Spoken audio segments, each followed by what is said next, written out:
Hi friends, my self doctor Shashi Boricha आपका मेरे channel पे बहुत बहुत स्वागत करती हूँ। आज मैं आपको एक कंडीशन एक्सप्लेन करूँगी जिसका नाम है प्रोस्टेट स्टोन्स। मैं आपको बताऊँगी कि ये क्या होते हैं, इसमें क्या क्या सिम्टम आते हैं, इसके कॉज क्या है और साथ ही साथ कुछ होम्योपैथिक मेडिसिन जो आप इस कंडीशन के लिए यूज़ कर सकते हैं। लेकिन उससे पहले आप प्लीज़ मेरे चैनल को सब्सक्राइब कर लीजिए और जो बेल आइकन है उसे प्रेस कर लीजिए ताकि आपको मेरे आने वाली वीडियोस नोटिफिकेशन मिलता रहे। तो चलिए स्टार्ट करते हैं। सबसे पहले आखिर प्रोस्टेट स्टोन क्या होता है। तो ये कंडीशन है जिसमें पर्सन के प्रोस्टेट ग्लैंड में स्मॉल कैल्शियम डिपॉजिट्स फॉर्म होने लग जाते हैं। ये कंडीशन ज़्यादातर मिडिल एज के जो मेल्स हैं उनको हो सकता है। प्रोस्टेट स्टोन पर्सन को सिंगल भी हो सकते हैं और ये मल्टीपल भी प्रेजेंट हो सकते हैं। इस कंडीशन में पर्सन को यूरिनरी कंप्लेंट्स हो सकती है। अब मैं आपको इसके सिम्टम बता देती हूँ कि अगर किसी पर्सन के प्रोस्टेट ग्लैंड में स्टोन का फॉर्मेशन हुआ है तो उसमें आपको क्या क्या सिम्टम्स दिखाई देंगे।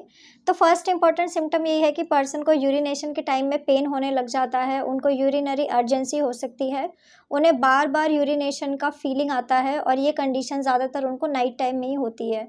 पर्सन को यूरिनेशन के टाइम में डिफ़िकल्टी होना, उनको पेल्विस एरिया में पेन हो सकता है।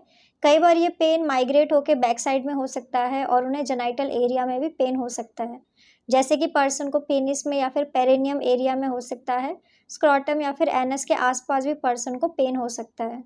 कई बार ऐसा देखा जाता है कि अगर किसी पर्सन को प्रोस्टेट स्टोन की कंप्लेन है तो उनके स्टोन में कई बार बैक्टीरियाज ग्रो करने लग जाते हैं जिसके वजह से पर्सन को इन्फेक्शन हो सकता है। ऐसे लोगों को प्रोस्टेटाइटिस की कंप्लेन हो सकती है, इनको यूरिनरी ट्रैक इन्फेक्शन भी हो सकता है। कुछ केसेस में ऐसा देखा जाता है कि अगर पर्सन को प्रोस्टेट स्टोन की कंप्लेन है तो उन्हें इरेक्शन में पेन होना या फिर उन्हें कई बार इजैकुलेशन के टाइम में भी पेन हो सकता है। अब मैं आपको इसका कॉज बता देती हूँ कि आखिर क्या रीज़न है किसी पर्सन को प्रोस्टेट ग्लैंड में स्टोन फॉर्मेशन होने का।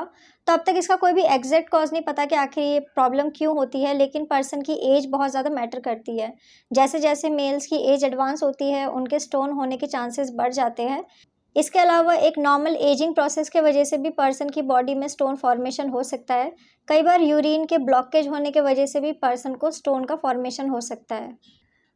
प्रोस्टेट स्टोन ज़्यादातर पर्सन को 50 एज के बाद ही होता है और ये ज़्यादातर उन लोगों में देखा जाता है जिनका प्रोस्टेट ग्लैंड का साइज़ बढ़ चुका है, एनलार्जमेंट हो चुकी है।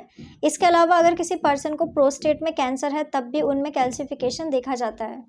अब मैं आपको कुछ होम्योपैथिक मेडिसिन बता देती हूँ जो आप इस कंडीशन के लिए यूज़ कर सकते हैं। तो मेडिसिन जैसे कि आप चीमाफिला 30 मेडिसिन का यूज़ कर सकते हैं, आप सेबल सेरुलेटा 30 मेडिसिन या फिर आप कोनियम मैक 30 मेडिसिन का यूज़ कर सकते हैं। ये सारी की सारी मेडिसिन आपको 4 ड्रॉप दिन में 2 बार डायरेक्ट अपने टंग के ऊपर यूज़ करना होगा। सो फ्रेंड्स, ये था प्रोस्टेट स्टोन। मैंने आपको बताया कि ये क्या होता है, इसमें क्या क्या सिम्टम आते हैं, इसके कॉज क्या है और साथ ही साथ कुछ होम्योपैथिक मेडिसिन जो आप इस कंडीशन के लिए यूज़ कर सकते हैं। तो अगर आप किसी भी कंडीशन के लिए मुझसे कंसल्ट करना चाहते हैं तो आप मुझे मेरे व्हाट्सअप नंबर पे मैसेज कर सकते हैं, मैं आपको रिप्लाई करूँगी।